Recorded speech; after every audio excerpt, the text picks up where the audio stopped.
Anula mechia obi o Dagbombia sa marjo. Anula efese sumadro mu adia asawo mu kontinfi. Yaa-Naa abukare otosu menu akwakura. Na ye pa ohene akose ne se Yaa-Naa afiri mu no wa hompo ne koye. Dudu ura ene hwan. Kesepa no ene hwan. Hwan na asemsia yekodan no ewo Ghana ha. Hwan na kura amamre ne amaniem ama bro ne fita kura ho se na se Ghana de opo hino okuta amamre mu na amanie de djuma mane fa. Ene ne asantehene. Asantehene ene yenra. Kesepa no ekura yenra. Asantehene onyuma udi dedi pefe se dachi bi enchirima be kayo. Oyo ohene prekope. Yebo wudin firi yafrumu. Ohene yebo wudin firi yafrumu. Se dachi bi ya no ubefa benya ya asantema be ye kese. Asantema be ye krabehwe. Ampa asantema be ye krabehwe. Ohene omahini aya kono, omahini ayefe. Owa kan memo ne Ghana nyina. Wabua Ghana. Wadom edi abua Ghana. Nasa Ghana nkawa ya asantema de beka o. Se mrebi atwam yenwran bi bai. Na ona be pija Ghana ni asantema nyina. Anula Dagbomba. Anula Dagbon. Anula Emra Dagbomba fo mpanimfo apoduni andani mpanimfo titru focus yentena se Yaa-Naa afiri mu dia awose yekope obibona mane ne nipa yenimu na ene santehene nto wase yema yana yentientia wo manhyia no omo bedru manhyia ofimso oju mu awawa tu no manhyia tie omunantesi yewie na sama kotokehene kan ne se Dagbon ni Asante eyenuanom nti bibia ha Dagbon bia na ha Asante saasna de be ha Asante bia na ha Dagbon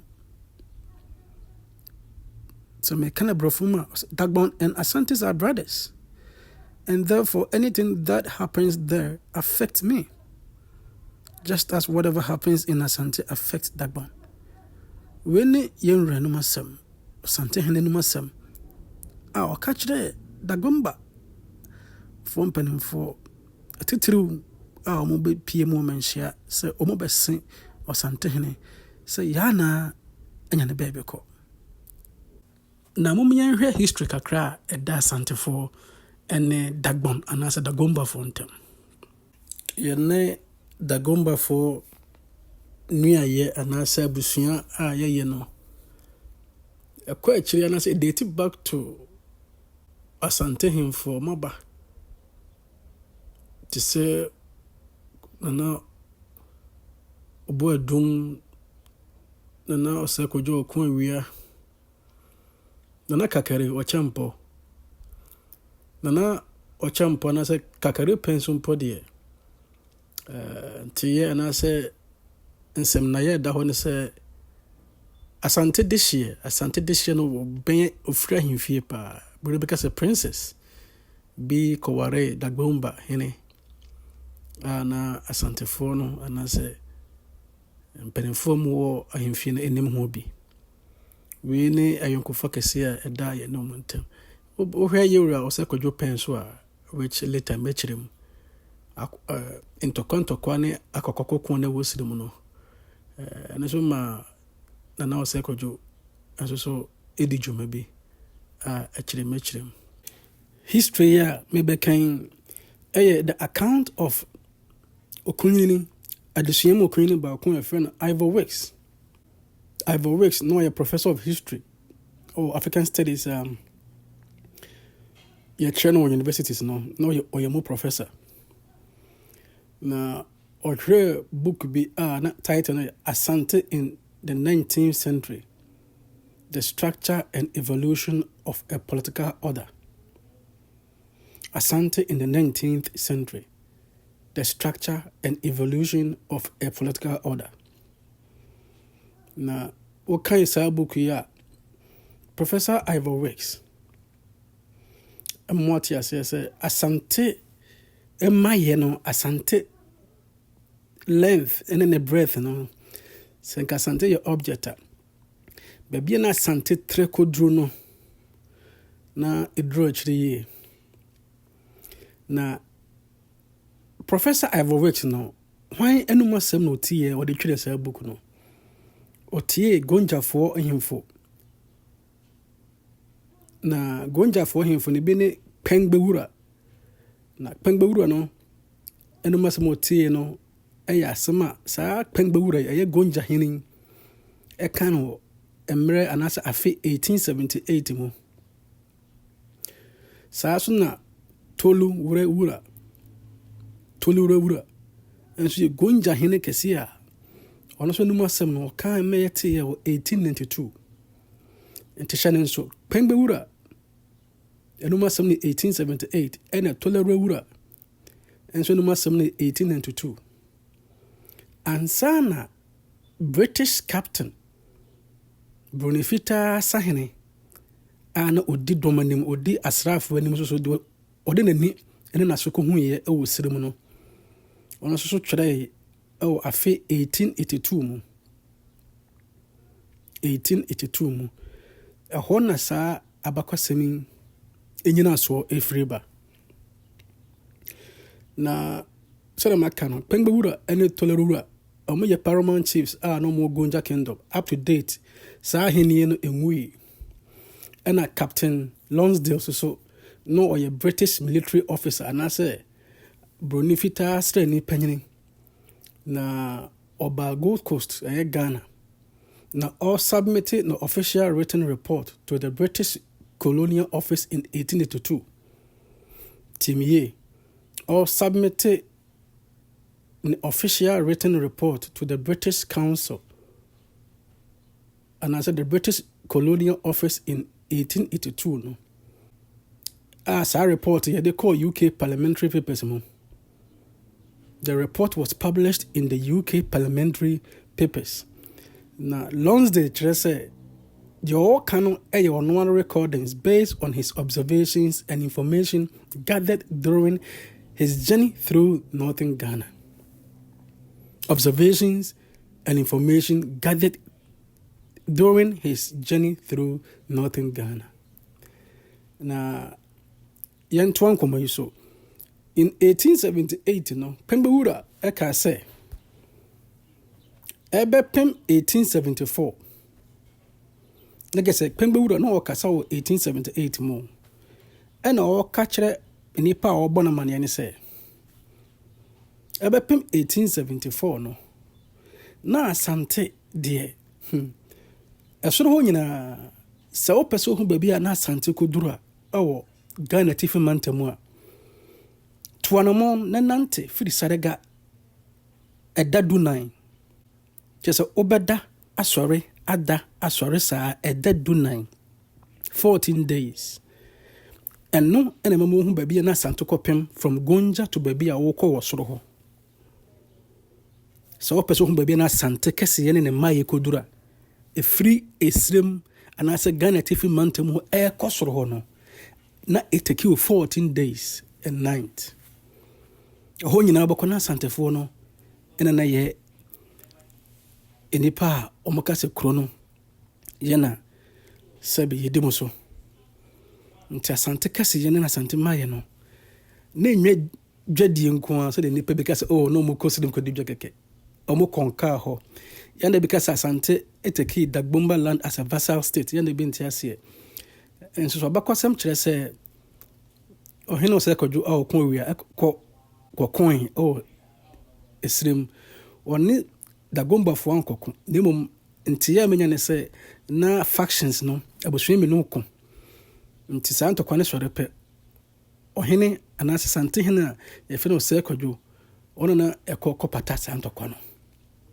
That tells you the mind of Asante.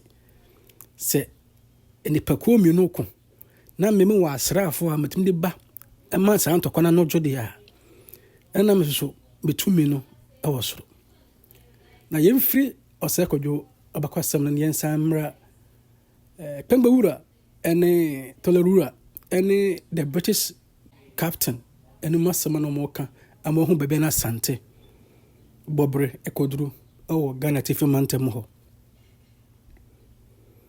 And from Salaga up north, no, it will take you 14 days for you to know, say, Ahanyina, no, Asantefo, no, Edi Wonso, Hase. And Abakwasam Chile says, so do a new busa 14 days and a montuya. A free Salaga air corner. Like I said, Asante Maya and Asante 2 minute koya was in Northern Togo. Northern Togo. A cry if it was Sansini Mango. Or more Matana Ghana Tifi Mantem Wachano. Because a Sansini Mangwa, near Northern Togo. Northern Togo. The British military officer. As at that time, a year Lonsdale, Tresse, or no buy no, or free UK, by Ghana na, or within the Juma as a captain no. As at 1882, now of course Sansini Mango. Sansini Mango, Honina, na Asantefo no. Ediomumbre say yene kroye hweso enti Ashanti power made itself felt even beyond Dagbomba as far as Sansini Mango appeared in the official report that Captain Lonsdale submitted to the British Colonial Office in 1882. So that's here. Me body be chere say Tolerura. Sa Tolerura isusu. We gonja hine kesi o. Na asat 1882 no. Emra Captain Lonsdale trade the report they call UK Parliamentary Office no na say British Colonial Office no. Tolerura egboda mane say, "Hey, Mura, wajeme." So that time na Gonja for any British for no atati edidwa. In the 1870 or 1875 coming no. Especially in 1882 no. Na Gonja for no any British no enter into friendship and trade agreement. Na sa friendship and trade agreement no ena Tolerura ebebo brudena mane say ye miwura wageme o mene wa yonko fai eni dwede ye di aboa me na saka mama me mete ha no afibia awasam di nipa apem awasam me submit enipa apem ekoma asantehene afibia that I'm supposed to submit 1,000 slaves. An annual tribute or submitted Emma the Asante monarch. And Tabrofuna by somewhere in 1882 no. And Tolerura Gonja paramount chief and also Hinika say, hey, many my yonkofa any dready de Modia Jemmy, na madome me. Nanyamwa and Asante monarch would demand a tribute of 1,000 slaves annually. When you know Asante no, bebe na Asante bobre ekodru Asante maye tumi a ne kura Asante no bebe na ekodru. Nti se ne obete se hi bebe wo Ghana ho no wo ka history bi no wo ka bakwasem bi because o pese e kasa ono so ekunya so na se mu do oboa ka chen se waka enso wonwe waka enso wonwe oboa Asante to mean na so account we nya Asante for na twere as at 1882 no the British captain called Lonsdale no account of the common UK Parliamentary Office and make can be true. Now when I try a Professor Ivor Wicks, a professor of African Studies on the tray sa accounting Professor Ivor Wicks and a chair asantehene a wo hwe mpanyina tenase Dagbomba for hina wa frame Yaa-Naa asem ene kofa abakwasem bae. So we hear another historical account given by Professor Robert Edgerton. Professor Edgerton so can be for Asante-Gonja nkita hudi ho. Na what kind of book? The Fall of the Ashanti Empire, the 100-Year War for Africa's Gold Coast. What kind of book here? But once a Professor Robert Edgerton so quote say, "Amra gonja for him for no be it say, okatachi opokuware otoso anaso no odikan eba ye no. Ni wo no ehun sensem ne kodro gonja asase so no. Say na gonja hinebi ekan. Osei, may Allah curse him and place his soul in hell. It was he who injured the people of Gonja, oppressing them and robbing them of their property at will. He ruled violently as a tyrant, delighting in his authority. People of all horizons feared him greatly." Till the last statement, people of all horizons feared him greatly. We dansudia na gonja hinebi ediafa katachi opokuware odikan se emra ofri mo no ne final announcement ne kudru sire mo no. This was the account asrem anate gonja himfo ne be kafa katachi opokuware ho. Yanka we fan twetwe gonja fo yanka we fan sere gonja ni nebom ye ka amohu nkita hodie mre santene asantene gonja din kita ho afri ntokom abeye nua afri ntokwa ane pinche mu ababe din kita ho anasa beto kese ai mu odin abaye ayonko ne abusua baako a emu odin gonja fo no hemfo ne be kura kire se